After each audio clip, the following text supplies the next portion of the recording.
पापा, हम लोग टेम्पल क्यों जाते इतने हैं? दिन के बाद ये पूछा आपने, ये तो अच्छा किया कि आपने इतने टाइम बाद ये क्वेश्चन रेज किया। कि कई लोग बोलते हैं कि टेम्पल की जरूरत क्या है, क्यों टेम्पल जाना है, ये हमारे पैसे इतने व्यर्थ वहाँ लगा देते हैं। बट कई बार हमने किसी से पूछा कि हम हॉस्पिटल्स में इतना इन्वेस्ट करते हैं, क्यों इतना हॉस्पिटल बनते जा रहे हैं, या हॉस्पिटल क्यों जाते हैं। डू यू नो कि हम हॉस्पिटल मुझे क्यों ऐसा जाते हैं? लगता है कि हम हॉस्पिटल इसलिए जाते हैं कि जब हमें चोट लगती है या फिर हमारा हाथ वगैरह फ्रैक्चर हो जाता है, तो हम उसका इलाज करवाने जाते हैं डॉक्टर के तो पास। हम डॉक्टर के पास हॉस्पिटल इसलिए जाते हैं क्योंकि हमें डॉक्टर को दिखाना होता है, हमें फिजिकल इस बॉडी में कुछ ना कुछ प्रॉब्लम होती है, कष्ट होता है, उसको ठीक करने के लिए। जैसे हम इस बॉडी के कष्टों को ठीक करने के लिए हॉस्पिटल जाते हैं, ऐसे टेम्पल भी जो हमारे मन और आत्मा के कष्ट हैं उनको दूर करने के लिए हम टेम्पल जाते हैं। In other words, temple is hospital for mind and soul. कैसे?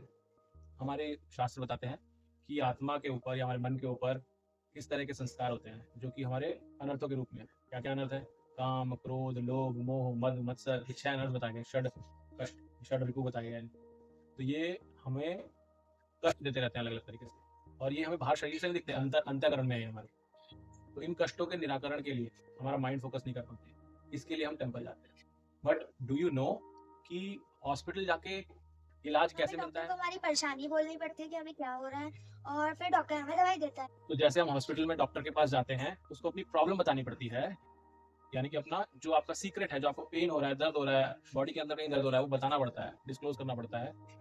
और फिर जो डॉक्टर आपको ट्रीटमेंट देता है, प्रिस्क्रिप्शन देता है, डूज एंड डोंट्स बताता है, उसको फॉलो करना पड़ता है, तभी हम ठीक होते हैं। इसी तरह से हमारे माइंड एंड सोल के लिए जब हमें कोई कष्ट होता है तो हम टेम्पल में, वहाँ के डॉक्टर्स कौन है? जो वहाँ के साधु संत है, वहाँ पे कितने वर्षों से प्रैक्टिस कर रहे थे। डॉक्टर कई सालों तक प्रैक्टिस करता है तो उसके बाद एक्सपीरियंस आता है।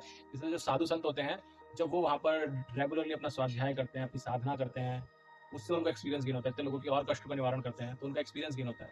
उस एक्सपीरियंस को यूज करके वो हमारी जो प्रॉब्लम है, जो हमारे अंतःकरण की प्रॉब्लम है, जो कि बाहर से दिखती नहीं है, कि मुझे बहुत ज़्यादा क्रोध आता है, मैं बहुत लोभी हूँ, मुझे ईर्ष्या होती है लोगों से, या मेरा माइंड फोकस नहीं होता, ऐसा कोई भी कष्ट जब होता है, तब हम उनको डिस्क्लोज करना चाहिए पहले उन साधु संतों के पास जाकर।